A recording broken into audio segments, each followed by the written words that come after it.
Paranormal Karen, she's so spooky. Paranormal Karen, funny too. Paranormal Karen, she's so spooky. Oh, and did I mention she's funny too? Yeah, cha-cha-cha. Hey, everybody. Welcome to Paranormal Karen. So excited about my guest this week. I got an email. Someone recommended her. Debbie, who recommended you? John Kachuba, who wrote the most recent book is Shapeshifters, but he's done a lot of work on ghosts and written some novels. Wait a minute. Has he been on my podcast? I thought he must have been. I mean, maybe a while back. Okay. But pretty sure that's who. That's who gave me the contact info. It sounds like he should be on again. What am I doing? Yes, he probably should. With his Shapeshifters book came out about two years ago, and he's working on another novel now. And I did have him on. He was great. I know who that was. Yeah. Oh, he's fantastic. Yeah. Yes, if he has another book, I'd love to have him on again. But now it's about you. Okay. So, folks, I'm all over the place. I just taped my second Dry Bar comedy special this weekend, which was great. The Dry Bar people are amazing, but I'm just going to complain about travel all the time. Salt Lake City used to have the most perfect airport, and while we were in quarantine, they knocked it down and put in like an airport mall. Half an hour to get out. It was unbelievable. So that shouldn't be any excuse because that was 2 days ago, but I'm using it. So today, my guest is Debbie Felton, and we just had a nice talk because I was saying, is it Deborah or Debbie? And you said, oh, no, you can call me Debbie. And I thought, it's nothing wrong with Deborah, but Debbie is so less pretentious, isn't it? And I don't even use Deborah. I just don't even use it. It's like my driver's license is Debbie. My bank, it's Debbie. I don't. Nobody calls me Deborah except for my mother. And when she's mad at you, right? Right. When she's yelling at you. But it's so personable, just as you are. And I want to ask this because today I want to focus on two of your books, Haunted Greece and Rome, and the new one, Monsters and Monarchy, Serial Killers in Classic Myth and History. I got those right? Pretty much, yeah. Monsters and Monarchs, Serial Killers in Classical Myth and History. Yeah, I love it. Okay, we're close enough, and we'll start with that one. But first, I have to ask. This is such a funny way to say this. How did a nice girl like you get in an industry like this? What? What brought you? It's a good question. It's a good question. I mean, in terms of the ghost stories, I've been interested in those since I was little. I think my dad is the one who first got me interested in them. We had a bunch of ghost story books around the house, like anthologies of like literary ghost stories and stuff, but then also like just localized ghost stories from different parts of the country. So like urban legends, that kind of thing. And then the serial killers too. I mean, it's funny. We were talking before the show about how I'm also from Southern California. And so I grew up with like, the Manson family killings and like hearing about the Zodiac killer up north. And then there were the Hillside Strangler murders. And it was just like, for some reason, the 60s and 70s were full of this stuff. And you sort of, unfortunately, yes. Grew up listening to these stories. And then when I would stumble across these stories from the ancient world that bore some similarities and started thinking about, well, I wonder if there were serial killers of the ancient world. Wow. And so I sort of took it from there, yeah. Wow. You know what else is funny? Because now you're where I grew up. I'm where you grew up. You're where I grew up in Pittsfield, Massachusetts.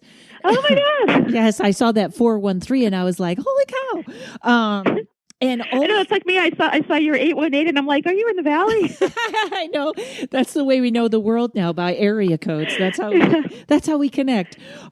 So interesting. Also, wasn't it the 70s and 80s that was also Ted Bundy, or was he the 90s? I should know that off the top of my head. No, I don't think he was as recent as the 90s. I think it was still maybe the 60s and 70s.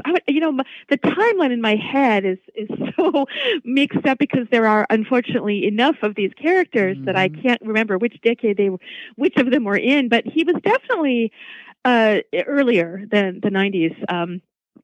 And it'd be easy enough to check. I'm sure. I think we could say his work is timeless.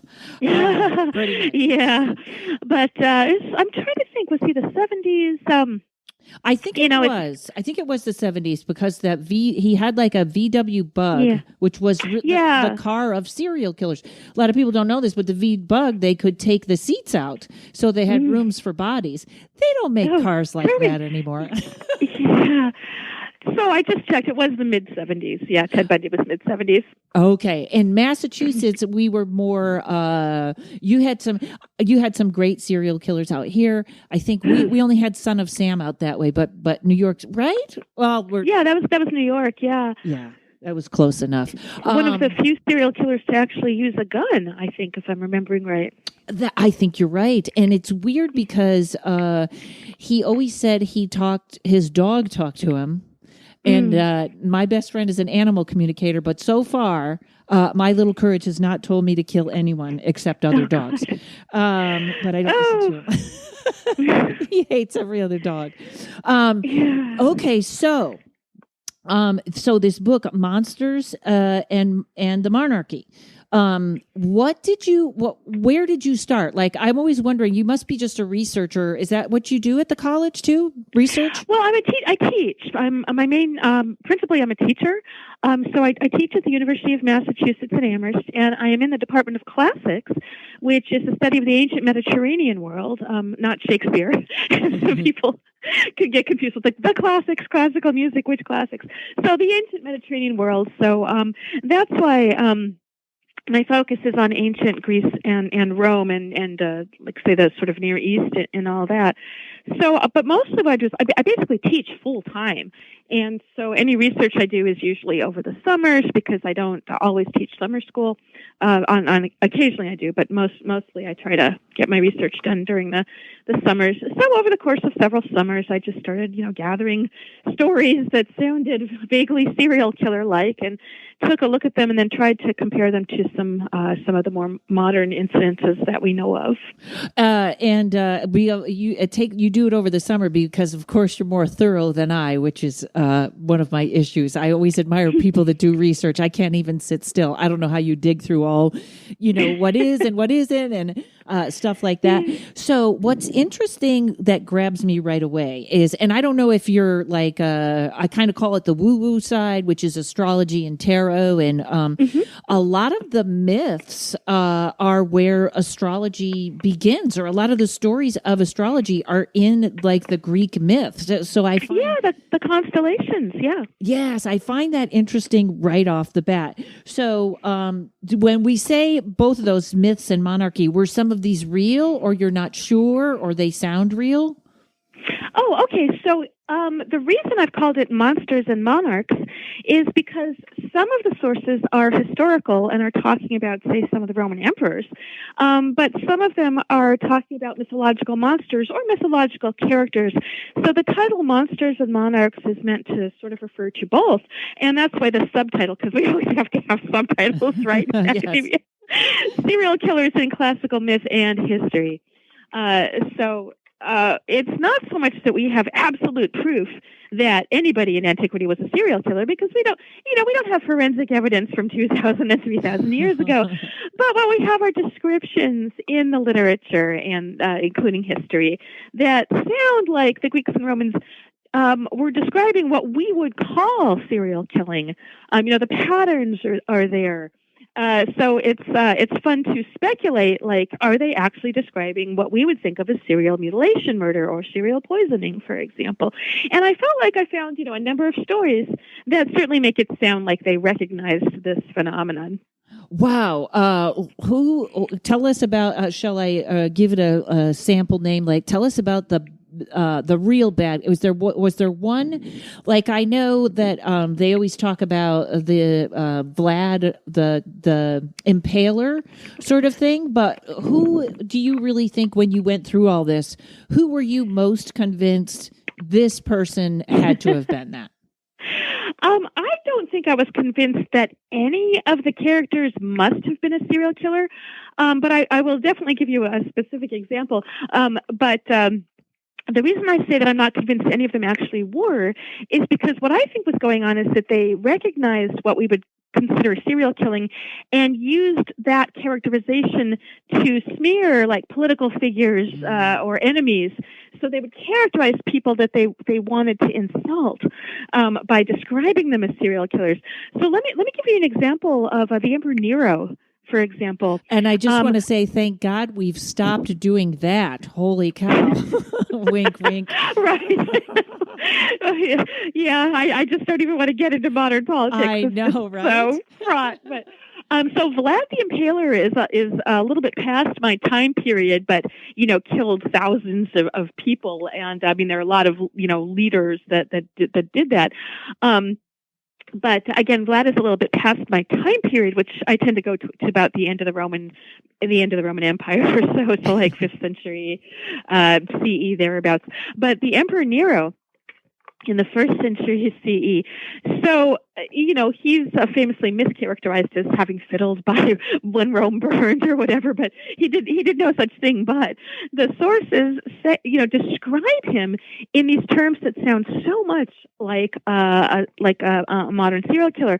So they give some of his childhood background: the absent father, the cold and distant mother, the constantly trying to get affection from the mother and having it not be there.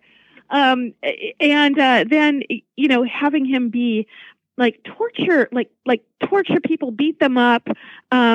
He's accused of rape, all sorts of things before he was even emperor. So like as he was growing up, I mean, he only lived to be like in his early 30s. Wow. So the number of things they have him doing before he was even emperor. And then they say that he got to be emperor by hiring someone to poison his uncle Claudius. Oh. But the description of his background is what's so interesting.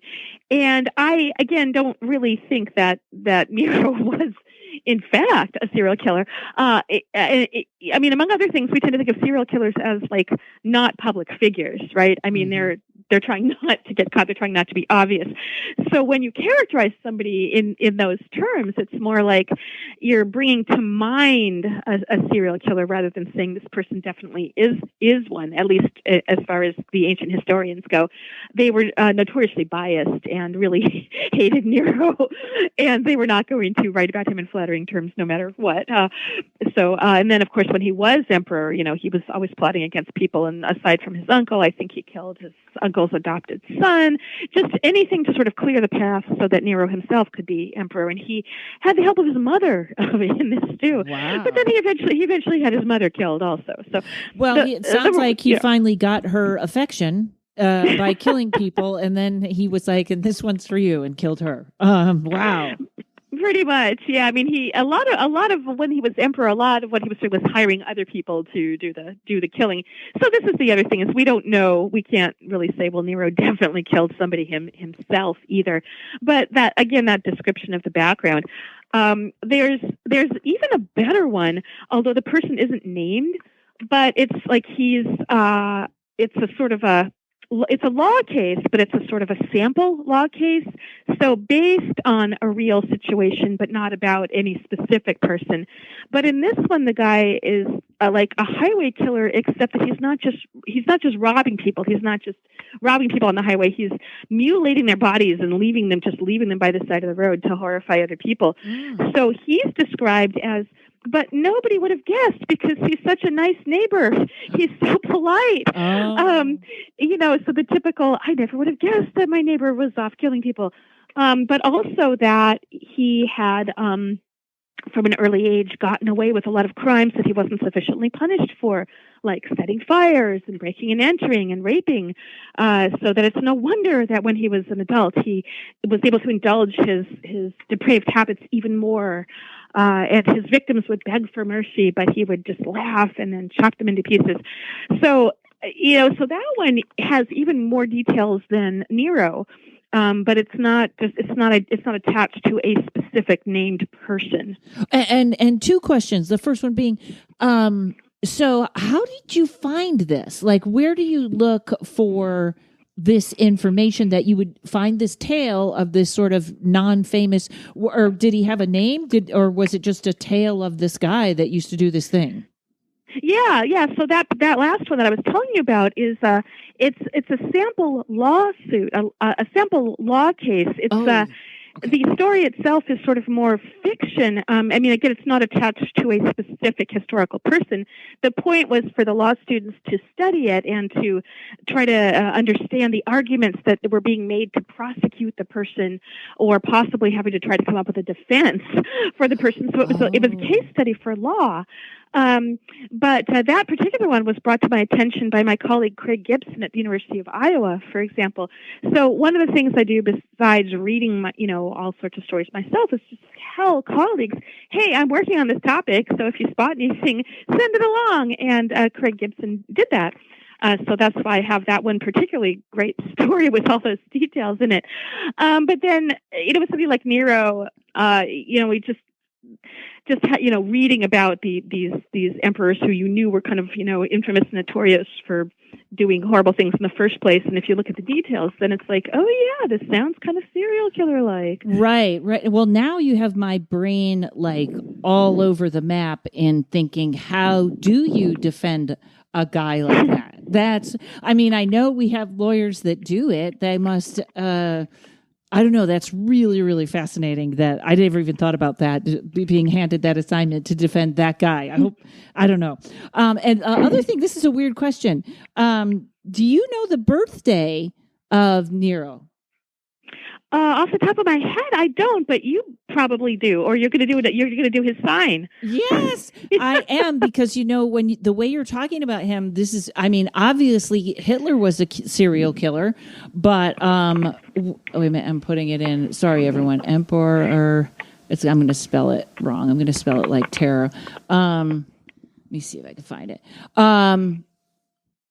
Okay, where is he? He is. That's his reign, his birthday. Oh, December 15th. Oh, he was a Capricorn. Okay. That wasn't where I was going with it. But I know. But I'm always famously talking about how Hitler was a Taurus. And a lot of men that want to take over the world are Taurus. That's the fixed earth sign. But I find it interesting because also, like I said, obviously Hitler was a serial killer, but he wasn't, doing the killing himself. So I guess Nero even did better than Hitler. Well, and I think there's a difference between mass murder and serial killing. So I would say that Hitler is more of the mass murderer type. That's right. That's interesting. I wouldn't even break it down that way. So even in war and stuff, Nero didn't kill that many. That was more within his circle. Yeah. It was more jostling for power.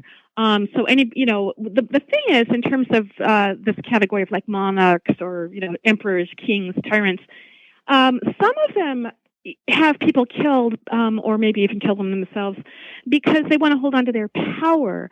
And that's, there's a certain paranoia there. You're afraid of being overthrown.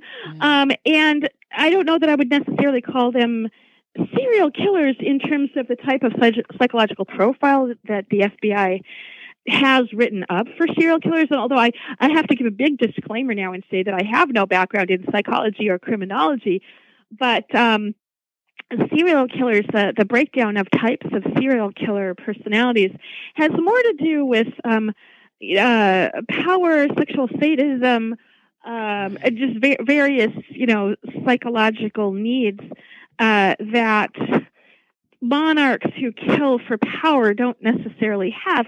So, part of what's going on here is that law enforcement agencies are still trying to come up with all of these different nuanced descriptions of different types of serial killer. And so, sure, somebody like the Emperor Tiberius, who had like dozens or hundreds of people actually killed over the course of his many decades of rule over Rome, might qualify as a serial killer depending on the psychological profile that the FBI comes up with for somebody like that. Interesting. All right, let's take a break, and then I want to come back and let's look at myths, as in mythological people, correct? Okay, hang on, yes. folks. We'll be right back.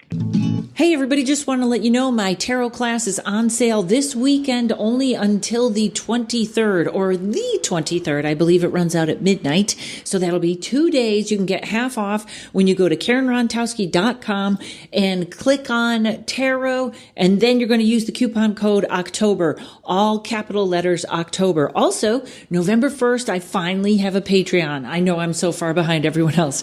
It is a tarot and psychic development. So it's going to be some paranormal, but mostly tarot and psychic development. I'm going to be putting up classes myself that are tarot classes, and we're going to be doing meditations and psychic exercises, and there's going to be homework and all kinds of fun stuff. I'm also going to have guests come on and tell us about their process, how they do their thing. So November 1st, the first class will be out. November 4th, patreon.com/Rontowski.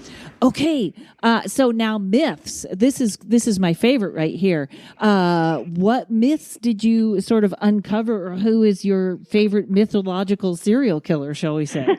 I would hesitate to say that I have anything even remotely resembling a favorite serial killer, because I don't want to make them sound like awesome or great or anything, because they're really like creepy and horrifying. But what is interesting is that these characterizations go back so many thousands of years, so that serial killing really isn't just this modern phenomenon that a lot of people might think it is, starting with Jack the Ripper or something. So, well, for example, one mythological character that fits really well is Procrustes. So he shows up in the myth of the Athenian hero Theseus, who is traveling from southern Greece to Athens when he's young, like to sort of like meet his father, the king of Athens, and eventually become king himself. So Theseus is traveling along this road, and he meets a bunch of criminals, like 6 of them, and one of them is Procrustes. And I'm just picking him because he may be the most familiar to more people. But Procrustes was famous for having a little, hut or house or whatever on the side of the road. And he is, what he would do is he would spot, or target, I guess I should say, weary travelers who needed a place to stay for the night. So he'd say, hey, I've got a place, you can come in for like a couple of drachmas. I'll give you like dinner and a bed. Mm-hmm. And except that what he would do when he got them back is that he would like tie them to the bed and torture them. If they were too tall for his bed, he would saw their limbs off to make them fit the bed. And if they were too short, he would hammer out their limbs until they were long enough to fit the bed. And so Procrustes seems to have this murder kit, I guess we could call it, right. Just like Ted Bundy had his murder kit. So Procrustes has, he's got his gear, he's got his saw and his hammer and a couple other things in there, maybe to to bind the people to the bed.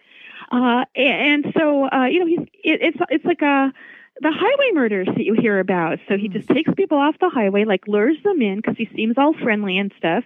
And then they get into his house and he like tortures them and kills them and presumably takes their money. I mean, this character, Procrustes, is usually referred to as a highway robber, just like the one I mentioned in the sample law case. But the stories focus, they hardly say anything about the money or they don't even say anything about what he does with this money. They focus on how he tortures and kills people. Wow. And then finally Theseus comes along and sort of all Dexter-like does the same thing. He kills Procrustes by Procrustes' own methods, by tying him to the bed and just chopping off his limbs, basically. So Theseus is sort of, could be perceived as a serial killer himself because he does kill a lot of criminals by their own methods, but he's different because he atones for his crimes, and he's killing them for the good of society, and then he atones for the crimes, whereas which in antiquity would have made it like a little more okay. How does he atone? How does he atone? There are different ways. He can fast. He can be purified by like he can visit a place and they will purify him and have him fast and cleanse his body inside and out by fasting, and they can bless him and he can make an animal sacrifice and pray to the gods. There are various ways, but that's so it's funny because they don't really give a lot of details about which of those methods these youths did. It's just, and they purified him and he atoned. Wow. So, and sacrificing animals is probably isn't that where serial killers usually start? So I don't know that that's good atonement. Yeah, it's exactly. I mean, so torturing animals, like say Jeffrey Dahmer, I think was known to do, but sacrificing them to the gods was much more of a community behavior. Right. Back then. Right. It's still is in some places. And Santeria and stuff like that. It's interesting that you bring up Dexter because I just started watching it again, and I'll never forget. There was a woman who was on the radio, and I actually kind of agree with her. Is we all, we like to be entertained. We like dark stuff. We like horror movies and ghost stories. But she was always very much like, no, they're not cute and reasonable like Dexter, that they're horrifying people that once you are in their grips, there's no negotiating. There's no, they kind of, in fact, it was funny because the more you watch Dexter, you think, was he a serial killer or was he what his father trained him to be? Because he does have feelings. He does fall in love. And serial killers usually don't, do they? Yeah, well, I think with Dexter, what you've got is probably a sociopath who has learned to behave more like neurotypical people, but that he didn't really feel okay about stuff. On the other hand, the show was sort of like, when he had that, when he had the relationship and got married, he was like trying really hard to be normal, but he really never seemed to feel normal. And no, it's not okay to try to make serial killers seem like good people are cute. And I mean, that's one of the odd things is the extent to which some of these anti-heroes are like, we end up rooting for them because the other guy's even worse, right? So like Hannibal Lecter, right? I mean, we wanted to see him escape. We wanted to see him kill the, who was that obnoxious psychologist, character in the movie. Yes. But at the same time, the movie made a huge point of showing how horrific he was when he was in the cage and he killed the guards, tore off one of their faces and, disguised himself with it. Yeah. So it's really chilling. I mean, he's not cute or okay. But yet somehow we end up rooting for them. Like, I mean, Norman Bates is another one. In Robert Bloch's original book, Norman Bates was an extremely unlikable character, and he was sort of pudgy, and he was into pornography, and you were not sympathetic to him at all. But then you pick somebody like Anthony Perkins, and he's young, and he's cute, and he's, it makes, the whole way that his relationship with his mother, like it's more her fault even, so you end up kind of feeling bad for him. Well, I think movie, and that was one of the weird things that Hitchcock did with that source material. Yeah, even people always talk about how good-looking Ted Bundy was. That he was. Yeah. So you'd think, he's a good-looking guy. He's not killing women. That guy wouldn't. That was some of the argument. Hey, he wouldn't kill women. You know what? I have to throw this in though, just because it's a side note, a weird side note, because I'm in show business. I will say this about the people that made Dexter: best female characters ever, most interesting, all of them different. You never see that in movies anymore. And I keep watching this, thinking these people are the female characters are great. Was there ever a serial killer? I guess I would probably think not, whether it's myth or anything that you've read, that was killing bad people. I mean, that's kind of a oxymoron. Well, I think that Theseus probably comes the closest to it. I mean, he was definitely painted as a hero and not as a serial killer. But if you look at his actions, I mean, he is going and killing all of these serial killers. So he's the closest thing to a Dexter in some ways that we have. But otherwise, I'd have to say no. You don't really sort of see that.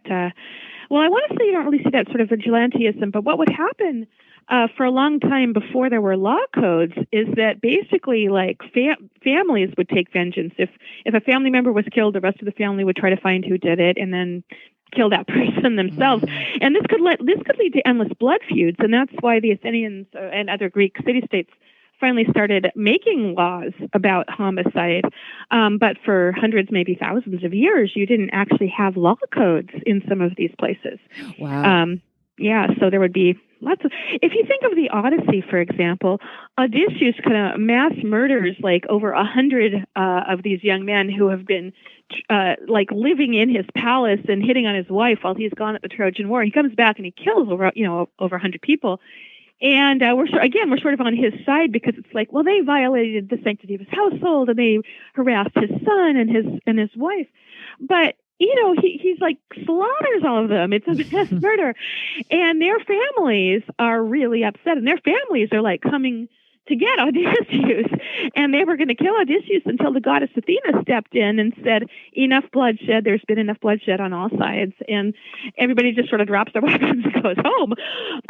Wow. And that's how that story ends. It doesn't end with him getting home to Penelope. It ends with everybody agreeing to not fight anymore, basically. But that's what happened when you didn't have laws to rein this sort of stuff in. These familiar blood feuds. I'm trying to work on a joke about how we, especially in America, where revenge is so much more interesting than forgiveness. Like that's like, you can't really have a movie end like that, but I forgive you. I've chased you down thousands of miles to forgive you. I don't think people would like that ending. I had a question in there. Do you think sometimes these, whether they're characters, they think they're doing it for the right reason or they don't think good or bad? I guess if it's a real serial killer, they're not thinking good or bad. Yeah, well, and aside from, just a handful of characters like Nero or like the anonymous person in the law case, we don't really get much of the internal psychology there. So for someone like Procrustes, for example, other than being told that he's a highway robber with the implication that he's doing this for profit, we get no information. And simply like robbing people for profit doesn't explain the weirdness of the I'm going to cut off your limbs because they don't fit the bed. So, we can certainly speculate that there's some underlying, psychosexual problem there. But we're never going to find like the answer to that question. It's funny because that's not funny, but it's funny. Yeah. Well, I mean, it's because you're asking the right question, which is like, did any of these people think they were doing it for the right reasons or for reasonable reasons? And there's just no indication that that's the case. Several other criminals that Theseus meets, or the ones that say the hero Heracles meets, they're just painted as bad guys, and that Heracles and Theseus are the good guys because they are getting rid of these criminals and making the roads safer for people to travel, so they're doing it for the benefit of society. And the actual robbers and the killers are seen as less than human a lot of the time, because they are killers, and that wasn't okay. I mean, people tend to think, it was 2,000, 3,000 years ago and societies thought differently about life. And, well, it's sort of like, well, they didn't. I mean, it wasn't okay to kill, citizens. They maybe didn't care as much about foreigners or enslaved peoples. Again, glad we don't do that in this country. Jeez. It is interesting. I think sometimes we think people back then either weren't as smart or they didn't have the internet or they didn't, we kind of judge them. And I bet if we went back in time, we would find that we're all pretty much still alike. We haven't evolved. Yeah, it's a little depressing that not much has changed in terms of those sorts of attitudes towards foreigners and people who are different, or people that have to steal. Like I hope no one has to steal, but we don't have any compassion for a backstory ever. Yeah. But okay, so here's the big question: how about the ladies? We got any lady killers? Sure, you mean ladies who were killers, yeah? Ladies who were killers, yes. Because lady killers, there definitely were.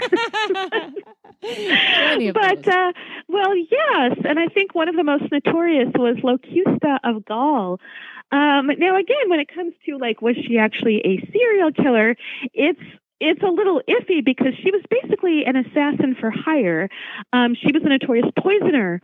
So Locusta of Gaul was she was like infamous for being a poisoner. Like people knew that she was a poisoner, and it was just, and in fact, she did end up in jail a couple of times for supplying poisons to people. but she was also enlisted by people like the Emperor Nero and Nero's mom, Agrippina, to supply poisons to kill the Emperor Claudius and to kill Britannicus and other people. So the question is, do you consider an assassin for hire to be a type of serial killer? And do we know whether Locusta maybe killed anybody on her own without being hired to do it, which some assassins, might also do? Or do people who become assassins, are they just sort of sublimating their serial killer, urges by trying to find a slightly different outlet for their desire to kill people? Sure. What do they say? Do what you love and the money will follow. That's what could go there. Yeah. So she's certainly one of the characters people point to. In fact, I think Locusta of Gaul is one of the very few characters from the ancient world that will sometimes show up in encyclopedias of serial killers, compiled by people like, I guess, Michael Newton or maybe Harold Schechter. I'd have to check which encyclopedias she shows up in. But there are other odd, like potential types of serial killing that are associated with some women, like there's a character myth called Atalanta, not Atlanta like the city, but Atalanta with an extra A in it. And she didn't want to get married. And in some versions of the story, it's her father. In other versions, it's her who imposes basically a death penalty on her suitors, because she decides, or her father decides, again, it depends which version of the story, because with classical myth, there's often more than one version. But in the case of Atalanta, who did not want to get married, she was more of a tomboy. She liked hunting, she liked foot racing, and she was really fast. So the deal was, if any man could beat her in a foot race, he could have her as his wife. But anybody who didn't beat her, basically was killed. So the penalty is death for not beating her in the foot race. And yet people would step up and they would all get killed until finally one guy managed to beat her kind of by cheating. Wow. But the point is, there were a bunch of stories like that where you had either the kings or sometimes the princesses themselves put all these obstacles, like the suitors have to solve riddles, or they have to win an athletic contest like a chariot race or a foot race. But if they don't win, maybe they get their head cut off and stuck on a pike. Wow. We thought the dating apps were bad. This is exactly. That's you want. Well, I guess then they would have a chance of being king, so it would be worth it to take that shot, right? Well, I guess that's what they was. I can't imagine what else they would have been thinking, other than being maybe quite overconfident and arrogant.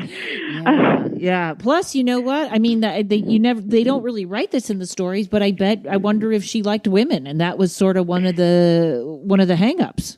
That has certainly been brought up. Yeah.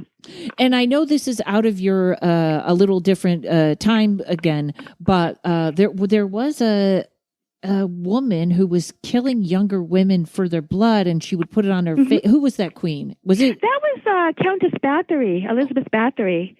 Yeah. And you're absolutely right. She believed that bathing in the blood of virgins would keep her young. Boy. At least that's how the story goes. This could be another story that was told to smear this historic character. But there does seem to be a little more evidence than usual that, all of these young girls started disappearing. And eventually she was caught because she ran out of servant girls to kill, and started having her men kidnap the daughters of the aristocracy or something, so that, as usual, classism rears its head. And people finally start caring when it's the upper classes that are being killed, or the white women who are being killed, that kind of thing. But yeah, I know exactly who you're talking about. She was definitely later than my period, but she's definitely up there in the annals of serial killing, especially in terms of women infamous for serial killing. Yeah, and also I lost my thought there. I'm sorry. I looked. I can't. I have it written down. Then the minute I look away, I always find that. Here it is. And I know Debbie, you're probably like, what is she talking about? My listeners are so used to me being jumbled all over the place. It's amazing how people are so hung up on virgins, no matter what it is, whether it's the blood of virgins or it's 72 virgins or you're supposed to marry a virgin. It's really amazing that is it's always been such like high profit quality, high quality. Yeah. Well, and I mean, it has to do with knowing who the mother of your child is, especially if the child is a son. So basically, like in the ancient world, as soon as a girl started menstruating, they'd probably marry her off because she'd go from living in her father's house to living in her husband's house. And then women were not supposed to go out, and they were not supposed to be seen in the company of men other than family members unless they had those other family members with them, because you want to make sure, as the man, as the husband, you want to make sure that your child is legitimate, because you don't want to leave all your property to some other guy's son. So that's part of the reason for the emphasis on must be a virgin before she's married. As usual, it boils down to property, Yes. which, yeah. Wow. All right. Well, hey, let's take a break and come back, and then I want to talk about haunted Greece and Rome. And okay, well, here we'll be right back, folks. Hey, everybody! You having trouble with your kitty or your pooch or your penguin or your Neanderthal boyfriend? Either way, animal communicator Sonia King is to the rescue. You guys have heard Sonia on the podcast. She is one of my best friends. She has helped me out with Courage, aka the boss, so much. She has helped me when he was sick. She has helped me when he doesn't like his food. Sometimes he just pops in to tell her he's been very busy. That's the relationship they have. But whatever your relationship is with your little buddy or pal, Sonia can help you to understand what's going on. Whether there's an issue, you don't know if they're sick, they're acting funny, or they might just want to say hello. You might want to find their purpose in your life, or just wonder why they bite the mailman. But either way, Sonia King is your lady. You want to book a reading with her at soniaking.com. And that is just as easy as it sounds. SONYAKING. soniaking.com. Book a reading with her and find out what your little ones are thinking. So I once did a comedy tour of Greece.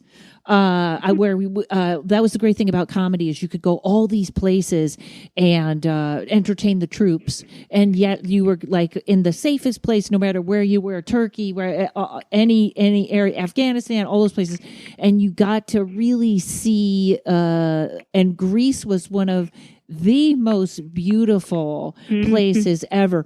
And we actually did go to Italy also, and we got to see Pompeii, which is still just, it blows your mind. It just is so fascinating. First of all, what made you choose? Are you Greek, or what made you choose this area? It just fascinated you?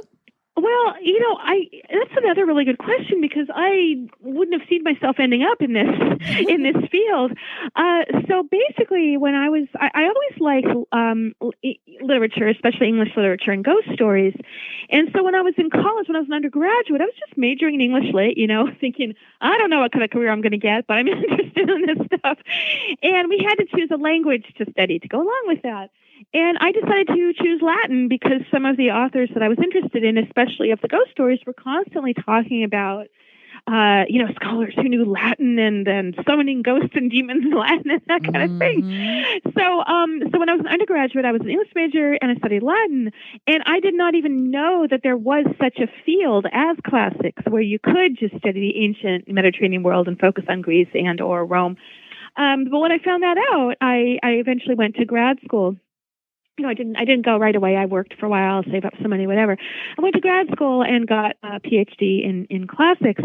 And I didn't quite know how many ghost stories there were. I ended up doing my dissertation on ghost stories, and that became my book, which still does kind of read like a revised dissertation, because it was pretty much, it was my first book, and I was just revising that material. And so it's not an anthology of ghost stories, but it focuses specifically on haunted houses, and does talk a little bit about, gives a little context, like what did the Greeks and Romans think about ghosts? What kind of words did they use to describe ghosts? Were ghosts like transparent? Were they solid? Could they kill people? Did they just haunt people? But the main focus in the book is actual haunted houses. Well, that's very interesting. First of all, I love that tidbit. You're right. Latin is very popular amongst the demon population for some reason. I don't know why. But you always got to have your Latin translator there.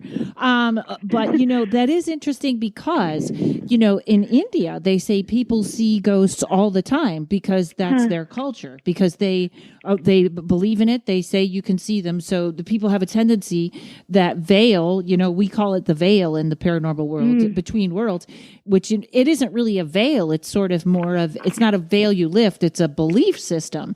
And if they tell you can see spirits, then because most children do, they don't lose that as adults. So that's interesting. How did the Greeks, what did they think of them? Were they, because a lot of time, I think, especially in this country, we always lean towards scared. You're not supposed to be seeing those. So a lot of mediums have trouble growing up because their parents tell them they're not seeing what they're seeing. And that's very damaging. What did the Greeks think of ghosts? Well, I would have to say that based on what I found, the beliefs about ghosts were just as varied in the ancient world as they are now. So there were people who believed in them. There were people who were skeptical. There were people who thought, oh, it's just indigestion, like Ebenezer Scrooge did before he realized it wasn't. So there's just a wide range of beliefs. And very wide range of beliefs about the afterlife, the nature of spirits. Was there anything after? Because there were philosophers who were like, nope, this is it. There's nothing. Or you go to a different plane of existence, or you can be a ghost. So really, really huge variety of beliefs. And at the same time, there may have been a little bit more of a tendency to believe in a spirit world because there was, science couldn't explain as many things as it can now. Not that it explains everything, because it certainly does not explain everything now, but we still know more about certain phenomena than they did back then.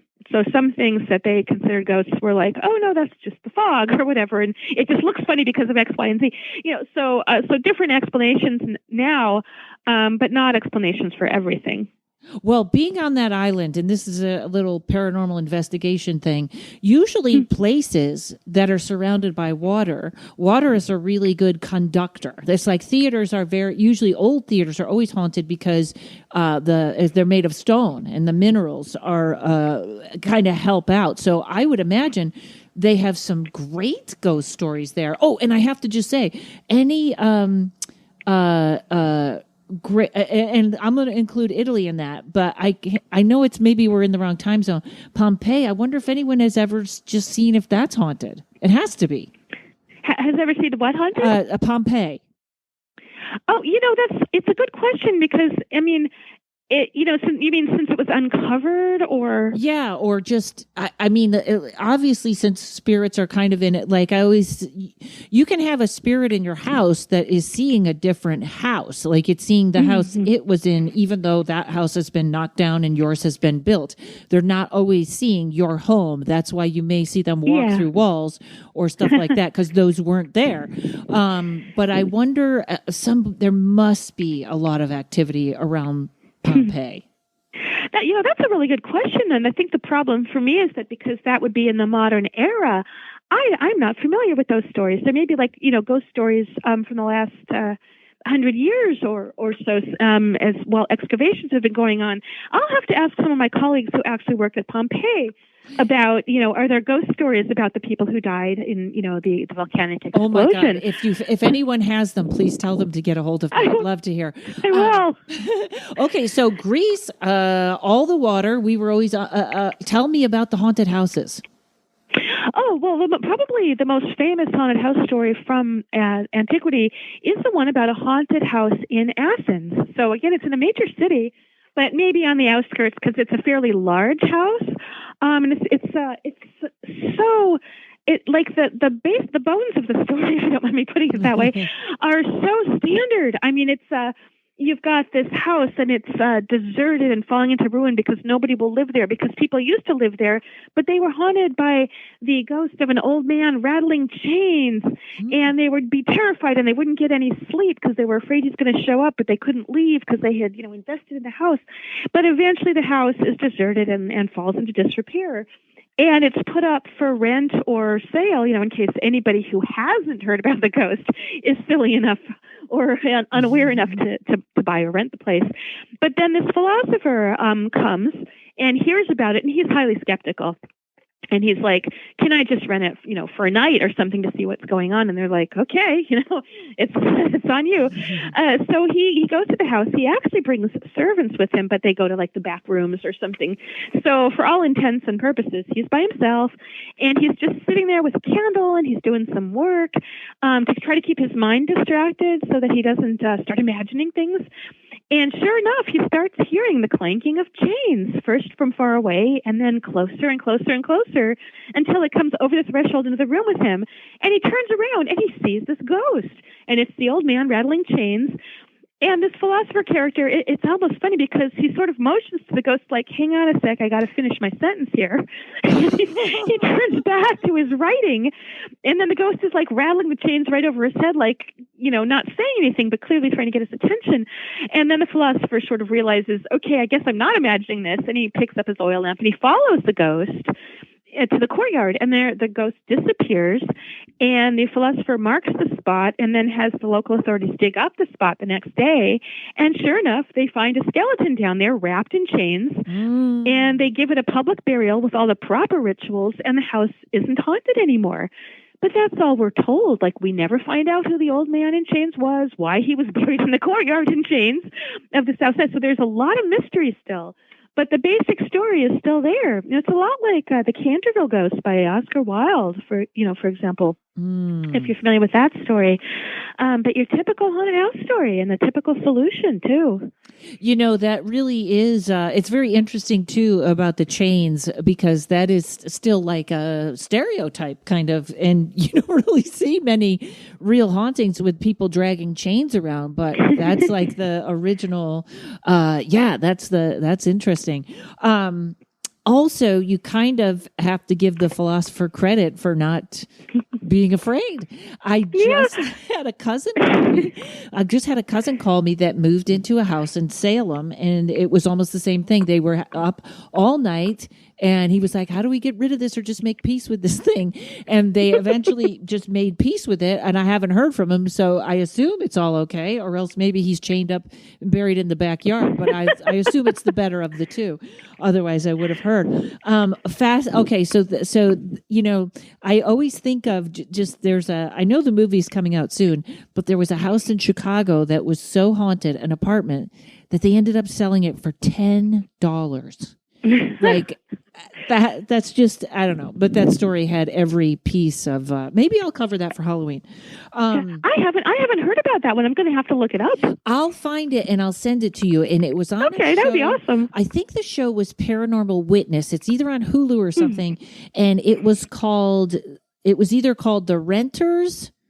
I think it was called The Renters, and the story actually starts with this guy is looking at this apartment. An old woman comes around the corner, and right in front of the realtor, it all scares him to death and yells, "You will never own this place, or you'll never live."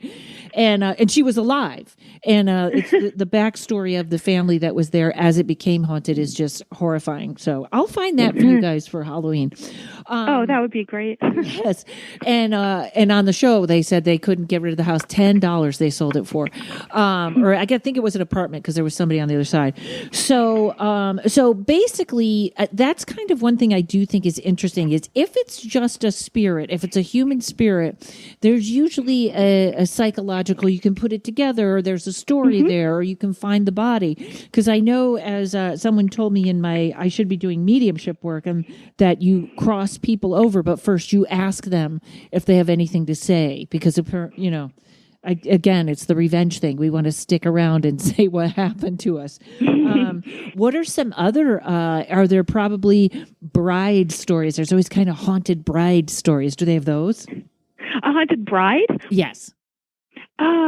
What you end up with, I think, is these restless spirits of young women who died before they got married. And so there kind of is, it's not exactly the haunted bride, but it's more like the before she got to the wedding stage. So rather than like dying, in her wedding dress or something, there's a story of a young woman who who was buried in a family tomb, but started showing up in her parents' house without them knowing it. She was visiting a young man that they were renting a room to, and she was having sex with the guy at night. And when the parents saw her, they were like horrified because they're like, first of all, we thought she was dead. Second of all, like, what the heck? Right. The property thing again, right? Right. Improper behavior. And this ghost or revenant or whatever it is starts berating her parents and saying, well, I didn't have the chance, before I died to experience, what I was supposed to experience. I didn't get to have sex. I didn't get to get married, have sex, and have kids. So now I'm doing it now. But then she sort of drops dead again, once she had been discovered and gives her little speech. And then they burn her body the second time around to make sure that she doesn't come back again. So basically what you're saying, I mean, that's the sort of story you're likely to get is these women who didn't have a chance to fulfill their roles, the proper role in society that society would have had them fill. So they're restless. So they died before their time. They died unmarried. They died a virgin. So there are similar stories, if not exactly the sort of scenario you had in mind. Yeah, always with the women, it's always love or the broken heart. There's a bunch of stories in Utah about a woman in a hotel that died of a broken heart because her son was, went to war. And this one is kind of a touchy subject, but it's time. We're talking so long ago, but I know a lot of times, and darker entities will mask themselves as the ghost of children. You'll get a lot of children and a lot of children's voices when you're doing investigations. And most of the time, the thinking is, don't think that's a child. That's something. Were there any stories like that? Well, there are stories of demonic possession of young people, which might be close to what you're thinking of. And so there were these sort of sorcerer / miracle worker type characters. They were always men who had the ability to exorcise these spirits from the adolescent or whoever seemed to be possessed. So there are quite a few stories like that. I'm not sure that's exactly what you had in mind, but we do have that type of story. Go right down that road. That's excellent. Yeah. So what we don't know exactly what they do. Like in one of the stories, the miracle worker writes a letter to so this young man is behaving horribly. He doesn't want to go to school. He's talking in a deep voice. He's acting truant. I mean, sounds like your typical adolescent anyway, right? But the mother's convinced that the kid is possessed by a daimon. So the miracle worker writes a letter. We don't know what's in the letter, but gives the letter to this entity, to the possessed young man. The character reads the letter, the young man / demon reads the letter, and after that doesn't misbehave anymore. Wow, exorcism by letter. That's amazing. Yeah. Well, and then there are other stories that are a little more dramatic where the miracle worker will say a few words, say a spell, and command the spirit to exit the body and knock over a bowl of water. So, and then there are other stories where you use like foul smells, like you put a foul smelling substance under the nose of the possessed person, and then the daimon will exit the person. So they had various methods of exorcism in antiquity. Wow, interesting. And way to get neighbors out of your house too. Wow, that's fascinating. All right. Well, listen, we're right up on the hour. Debbie, this has been great. Are you working on something else now? Well, you may not be surprised to hear that my next project is on basically zombies in the ancient world. Only we don't use the word zombies. We use the word revenant or the undead, the walking dead. Oh, I love it. So that's my next project. I'm also editing a volume on classical monsters. Oh, I love it. Listen, will you come back when those books are ready to be Sure. promoted? Yeah, Karen, thank you so much for having me. This has really been fun. You asked some terrific questions. Oh, great. And thank you for coming on. And also tell everyone, say it correctly, because, I'll have it in the notes, but your books, give them the title, and then I'll have a link if they want to send you an email at your college. Like you said, you didn't have a website because it'd be something else you'd have to tend to. I totally get it. Tell everybody the names of your books, and I'll put links in. Can they get them on Amazon? Oh, yes, absolutely. Yeah. And I just want to say again that I don't really get a lot of money from this. I get maybe 7 cents, per book. But the one of the points of what I write is to make this material accessible to a wide audience. So I'm not writing in academic jargon. I'm writing for a general audience. Great. Just so that I hope people will be able to access and enjoy the stories. So I do encourage people to take a look or, have your library get it for you. Yeah. And this is a weird question, but it kind of sounds like also it's not, would some of these stories be good for younger people? I think so. I mean, I think the haunted house at Athens, for example, would be completely fine. That's just your typical haunted house story. There's nothing super scary about it. I've seen scarier stories in children's ghost stories. Yeah, that's what I thought. It's almost like a nice Halloween party type read. So we're going to get you out. In fact, I'm going to get you out the week before. We're going to do this October 22nd is when I'm going to have this come out, just for this reason. Oh, sure. I think I haven't booked that date yet. Well, again, thank you so much for coming on. This was fascinating. Oh, thank you again for having me. And those books again are Haunted Greece and Rome and Monsters and Monarchs, Serial Killers in Classical Myth and History. By Debbie Felton. All right. Thanks. And thanks, folks, for tuning in. Thanks to Mike at Uno Rising Media. Folks, we're coming up on November. I am going to be putting up a Patreon, a tarot and sort of psychic exercise. It's really going to go around tarot. But join my email list at karenrontowski.com, and you can find out about that. And we're all going to move into the new year being able to tell the future or how bad the future is. Either way, we'll know what we're doing. All right, everybody, we'll see you next week.